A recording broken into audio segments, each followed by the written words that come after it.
আমরা চলে এলাম বুসান হেওন্দে মিসুল গুয়ান। আমরা জাদুঘরে চলে আসলাম। আজকে রবিবার বন্ধর দিন, ওয়েদারটাও খুব সুন্দর, ভালো, সুন্দর একটা জাদুঘর। এইখানে নানান দেশের ঐতিহ্যবাহী কিছু জিনিস পাওয়া যায়, দেখা যায়। এই মিউজিয়ামের এই যে গেট, এটা বুসানে অবস্থিত এবং বিনামূল্য, কোনো টিকিট লাগে না, ফ্রি, সবার জন্য উন্মুক্ত।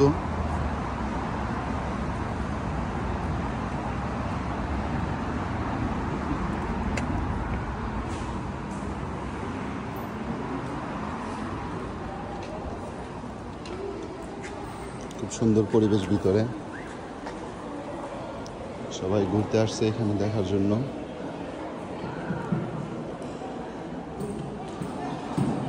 আজকে বন্ধের দিন থাকায় অনেক পর্যটক আসছে ঘুরে দেখার জন্য।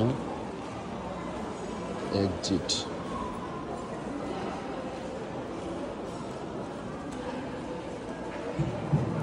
এই যে জাদুঘর, জাদুঘর নানান কিছু রাখা আছে বাচ্চাদের জন্য, দেখার জন্য।